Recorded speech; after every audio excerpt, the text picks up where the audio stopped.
Karena itu tahun kedua itu sudah mulai. Artinya 2026, 27 itu kesempatan terakhir dikasih Prabowo. 28 tidak ada lagi kesempatan. Karena tahun 2028 itu masa di mana tidak ada lagi loyalitas kekuasaan. Dan kalau Pak Prabowo tidak bisa memenangkan 2026, 27, 28 simpati, hampir pasti kalau dia masuk 2029 dia kalah telak.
Terima kasih banyak Bang Ersu, Bapak Ibu yang saya muliakan, terutama di luar negeri, yang berdomisili di luar negeri.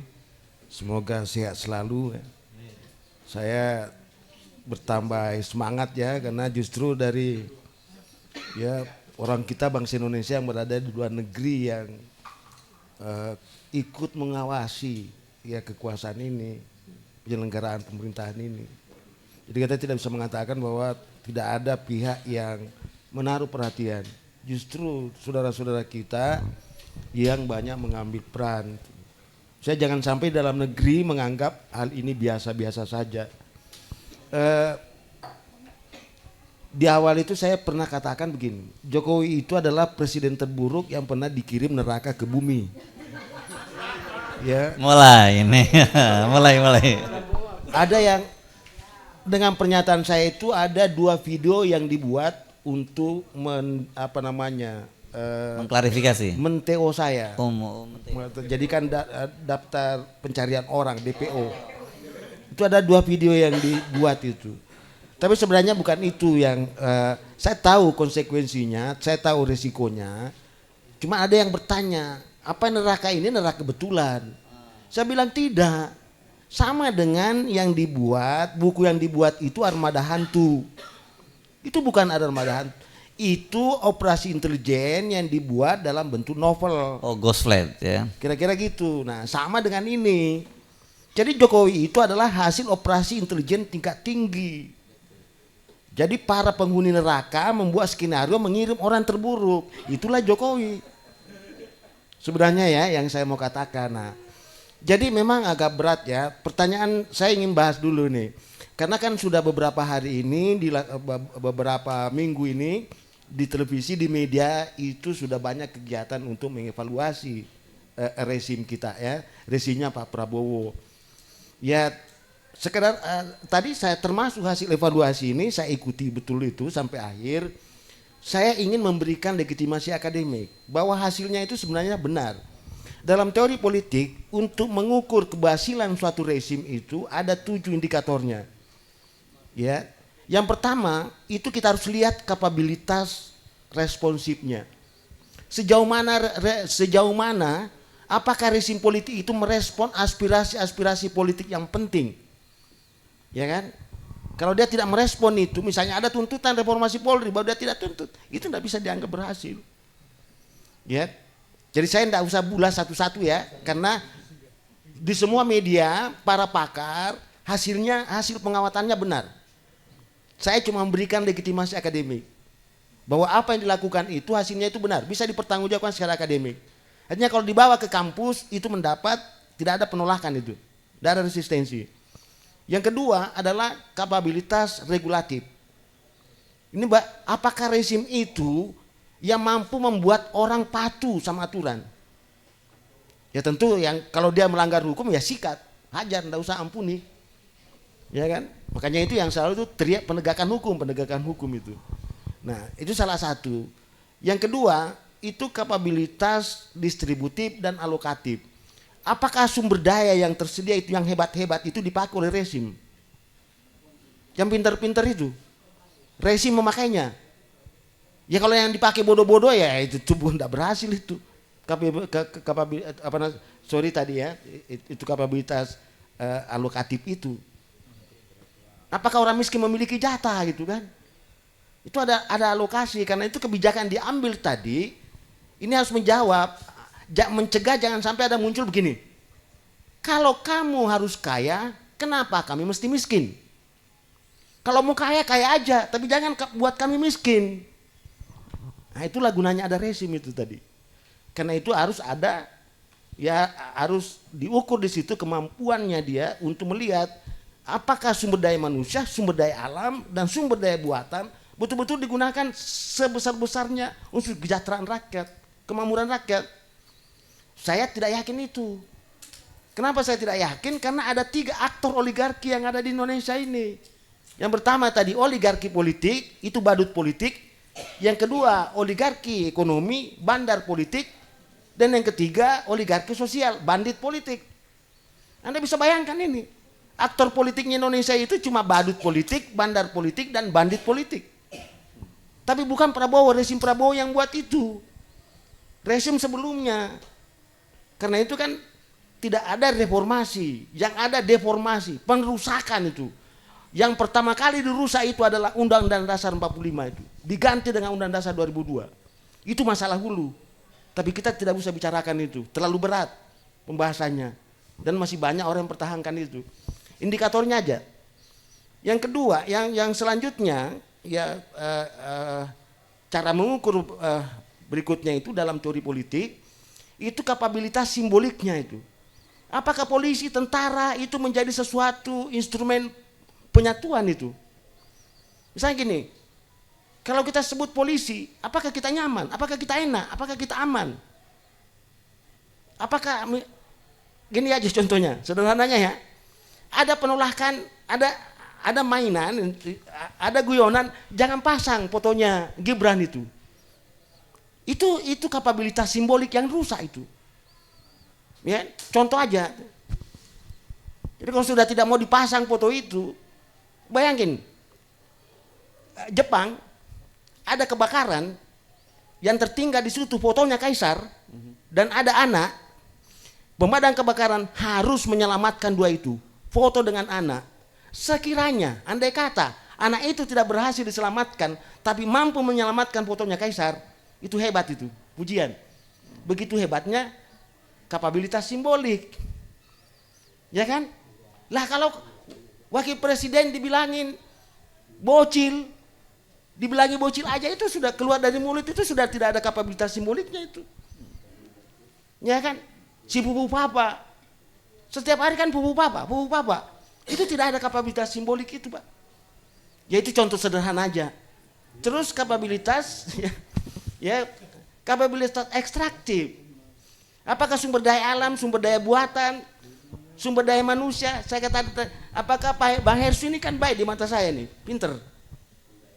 Tapi Bang Hersu kan tidak pernah dipanggil di istana kan? Karena saya bukan lulusan Universitas Ruko. Lah bukan Mas. Gitu. Itu yang jadi. Iya, atau Pasar Pramuka ijazahnya. Ya. Itu aja sebenarnya. Makanya ini saya bilang. Jadi kalau saya, ukuran saya sebagai akademisi di bidang ilmu politik, saya hanya cukup mengamati orang-orang pintar itu, ditarik tidak masuk di istana itu. Presiden Amerika, lawan politiknya waktu kampanye, dibilangi you monyet. Karena mukamu itu penuh itu kan, mirip monyet. Setelah terpilih jadi presiden, dipanggil tadi, kau bilangi saya monyet kan? Ini yang pendukungnya tadi marah ini, wah udah ini kamu kesempatan kamu balas dendam. Kau sudah jadi presiden. Oh, udah begitu Pak. Dia bilang saya monyet itu karena saya calon publik. Tidak boleh saya marah gara-gara dibilangi monyet. Terus kenapa kau panggil dia? Saya panggil dia karena saya percaya dia bisa menjarakan rakyat Amerika. Tidak ada dendam. Karena memang kemampuannya tadi. Ini rezim ini dia sudah tahu, tapi karena dia tidak mau dikritik kan. Padahal kritik itu penting loh. Karena kritik itu berat Pak. Punya kemandirian. Punya kemampuan menganalisa. Tapi Pak Prabowo udah ngaku kok, katanya kalau malam-malam suka nonton podcast kritis kata Pak Prabowo gitu. Nah, itu nanti di ujung saya berikan resep. Oke. Sebab kalau dia tidak lakukan dua hal ini, Iya. hampir pasti Prabowo jatuh. Oke. Nah, menarik ini. Ini prediksi, tapi saya simpan di akhir dulu ya. Oh, di akhir. Jadi sumber daya manusia tidak itu aja, apalagi sumber daya alam. Tambang di mana? Ya hilirisasi. Artinya apa? Penderitaannya ada di hilir. Untungnya ada di mana? Untungnya ada di negara lain. Apakah itu program hilirisasi itu? Tidak ada, tambang itu mensengsarakan rakyat itu. Nanti selesai itu bencana yang muncul itu. Jadi kalau kita bicara itu ya, itu bicara kapabilitas ekstraktif itu. Kemudian kapabilitas domestik. Ada tidak jaminan kestabilan? Hampir semua kekuatan politik saling berlawanan sekarang. Ya percaya, coba lihat saya P3 itu, sudah jadi rebutan. P3 itu diadu-adu, tidak tahu partai mana lagi itu perebutan. Karena baru tahun pertama sudah dipikir 2009 Pak. Padahal koalisi itu adalah kejahatan politik loh. Makanya saya bilang tadi di Indonesia tidak ada koalisi itu, yang ada persekongkolan jahat, yang ada permufakatan jahat. Teori politiknya tidak begitu koalisi Pak. Masa ada koalisi dilakukan sebelum pemilu? Itu bagi-bagi kekuasaan namanya itu. Itu kejahatan itu Pak. Kalau Anda belajar ilmu politik kepada saya ya. Tapi kan Anda tidak mau belajar ilmu politik kepada saya. Itu masalah besarnya itu kan. Jadi iya masalah dia bukan masalahku. Kalau nanti jadi masalah kalau dia mau belajar sama saya tidak mau ajari dia. Itu kan itu. Jadi kapabilitas domestik, kapabilitas internasional. Oke, selama ini kita jatuh. Pertanyaannya, apakah Prabowo ke luar negeri itu? Saya juga bangga, terus terang. Saya melihat presiden saya itu dia mampu memulihkan harga diri saya sebagai bangsa Indonesia itu. Saya puji Pak Anu itu. Cuma satu pertanyaan saya sebagai akademisi. Itu diplomasi. Itu bukan internasional. Itu ada kepentingan nasional. Mampu enggak memenangkan kepentingan nasional kita? Kalau tidak mampu memenangkan kepentingan nasional kita, enggak ada gunanya. Kita kalah dalam diplomasi. Meskipun kita berpelukan jabat tangan itu apa. Jangan-jangan kita cuma diberikan karpet untuk disuap, dirayu dan sebagainya. Jangan-jangan. Tapi kalau kepentingan nasional ada di situ, nah saya yakin. Tapi saya untuk rezim Prabowo saya belum melihat itu. Nah 7 itu ya. 7 itu sudah. Terus bagaimana Prabowo? Rezim Prabowo sekarang dia di dalam krisis legitimasi. Betul itu. Dia di krisis legitimasi. Dia memulai kekuasaannya dengan hasil pemilu yang bermasalah. Bukan KPU yang tetapkan. Tapi Wali Songo. Itu MK. Wali Songo ya. Wali Songo. Wali Songo itu kan yang tentukan itu, bukan KPU itu. Itu dalam ilmu politik itu jatuh itu legitimasi itu.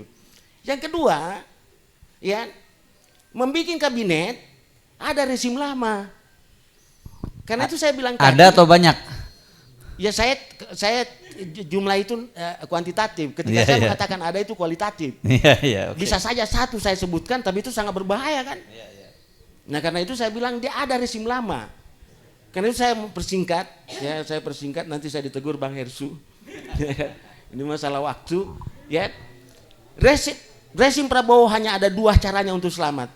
Pertama harus cuci tangan, harus bersihkan semua rezim lama.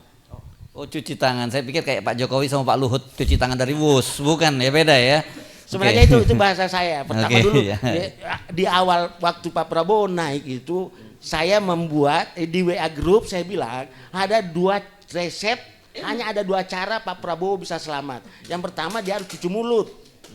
Dia harus katakan kepada orang bahwa saya bukan rezim kelanjutan daripada rezim lama. Karena itu saya tidak boleh memikul beban. Ngapain saya jadi pembebas dosa atau apa namanya? Dosa warisan. Iya, dosa mengampuni apa? Kau yang berbuat dosa baru saya yang tebus gitu. Penebus. Enak aja itu kan. Pokoknya tanggulangi dosamu itu kan. Seharusnya begitu itu kan. Jadi Prabowo harus cuci mulut. Saya katakan tadi cuci tangan. Sampaikan kepada orang. Umumkan kepada seluruh negeri ini bahwa kami bukan rezim lama. Kami bukan bagian daripada kelanjutan rezimnya Jokowi. Kalau tidak, Anda tidak bisa itu. Terlalu berat. Kejahatan dilakukan oleh Jokowi itu sangat berat. Semakin dibuka, semakin terbuka, semakin Anda tidak mau mengakui itu. Tidak mau. Pasti terjadi itu. Karena itu saya minta lakukan cuci mulut. Yang kedua, ini di WA Group ya. Kalau sekarang saya ganti cuci kaki. Tapi dulu saya bilang cuci darah. Apa itu cuci darah? Jangan sampai terkesan bahwa Prabowo itu anti demokrasi.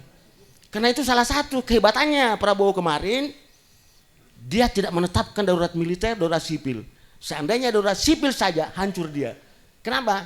Karena gerakan pro demokrasi dan yang lain-lain mengincar itu.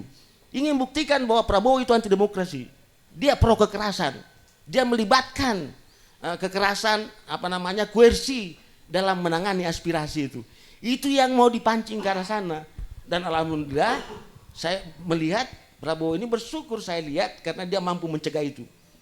Karena menurut informasi di rezimnya sendiri ada yang mengusulkan itu. Saya bilang di luar, jangan itu usulan gila itu.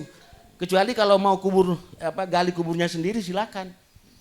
Itu keberhasilannya untuk Pak Prabowo itu. Dia tidak, dan dia menyampaikan kepada publik, silakan sampaikan aspirasinya itu kan. Itu luar biasa itu. Nah, disinilah posisinya kesulitannya Pak Prabowo karena dia harus cuci mulut dan cuci darah. Iya kan? Ya kan? Nah, sementara di dalam tubuh rezimnya tadi itu ada oposisi. Yaitu tadi bagian daripada rezimnya Jokowi. Yang selalu dituntut, bersihkan itu. Nah, karena itu Bang Hersu saya mau tutup gini. Ini prediksi saya ya. Tahun pertama itu masa pemakmuman. Kita maklum. Sudah lewat nih ya. Ya, 1 tahun. Satu masa kedua, kalau Prabowo tidak berhasil melakukan 2 tadi yang saya resepkan, sudah muncul kemarahan. Dan ingat, yang marah itu adalah termasuk pendukungnya. Karena pendukungnya inilah yang sebenarnya yang marah terhadap yang kotor-kotor tadi itu, beban itu, seperti Bang Said Didu. 24 karat. 24 karat. Pendukung 24 karat. Sebagai besar di sini. Dia bukan penjilat. 2014 2019 ya. Nah, yang saya mau bilang gini. Ini kan salah satu penyakitnya ini, rezim itu kalau berkuasa, temannya yang loyal tidak dipanggil, Pak. Penjilat yang panggil. Iya. Akibatnya dia tidak bisa jamin dia kekuasaannya. Itu bahayanya itu. Padahal ada dalil yang kuat. Ketika orang-orang baik berkumpul, maka orang-orang buruk bepergian. Jadi ketika orang-orang buruk berkumpul, maka orang-orang baik bepergian. Tinggal memilih itu tadi. Nah kan penilaian saya ini kan manusia merdeka ini orang baik. Kenapa tidak dipanggil bersihkan itu? Kalau saya pemimpin rezim, saya panggil, Bang saya duduk. Ngapain kau ngomong di luar? Ya kan? Bantu saya di sini sikat habis itu. Begitu Pak. Selesai itu. Kujadikan poster. Jadi maksudnya gini, itu Rousseau mengatakan begini, saya menulis risalah ini karena saya bukan pejabat. Kalau saya pejabat, hanya ada 2 yang saya lakukan. Saya sikat habis itu, saya melakukan itu, atau saya diam. Nah ini sekarang terlalu banyak omong-omong Pak. Habis banyak ngomong-ngomong, menulis lagi. Ada menteri menulis di Kompas Pak. Saya tidak bisa bayangkan itu. Apa waktunya itu? Ngapain kamu menulis di Kompas? Udah banyak orang pinter itu kan. Iya kan? Lakukan saja apa yang kau lakukan itu. Kira-kira gitu ya. Karena itu tahun kedua itu sudah mulai. Artinya 2026. 27 itu kesempatan terakhir dikasih Prabowo. 28 tidak ada lagi kesempatan. Karena tahun 2028 itu masa di mana tidak ada lagi loyalitas kekuasaan. Mereka akan mencari perahu tempat di mana mereka untuk menjamin kelangsungan berikutnya itu. Saya pastikan itu. Dan kalau Pak Prabowo tidak bisa memenangkan 2026, 27, 28 simpati, hampir pasti kalau dia masuk 2029 dia kalah telak. Catat aja omongan saya ini. Yes, Ya. oke kita catat hari ini ya. Ya, kira-kira gitu ya. Kalau dia Ya. mau masuk itu kalah telak itu. Ya. Tapi kalau dia mampu menginvestasikan di sini tahun 2026, 27, 2 tahun itu saja, tambah lagi 28, udah selesai. Aman dia. Syaratnya cuci mulut, cuci tangan, Ya. cuci kaki. Ya cuci, Iya. cuci, Cuci darah. cuci mulut, cuci kaki itu, Bang Heru itu kan panggil aja semua. Apa susahnya ini? Bang Repli, kalau saya ya, ngapain biarkan ini semua? Saya panggil tadi, kan contoh Presiden Amerika kan, dibilangi monyet. Justru dia jadi perhatian, oh itu yang bilangi saya monyet. Waktu kampanye itu kan, panggil dia, yang bilangi saya monyet itu apa? Oh, ahli keuangan Pak, dipanggil dia sini ke Gedung Putih, dijadikan Menteri Keuangan. Kenapa itu? Lah kalau kita di sini enggak, siapa yang kata-katain saya itu? Panggil, siksa hidupnya dia, siksa masa depannya. Itu kan pejabat jahat itu Pak. Karena Oke. itu kepentingan pribadi, bukan kepentingan publik itu. Mantap. Jadi kalau Pak Prabowo, saran saya, siapa yang paling banyak keras suaranya panggil ke istana.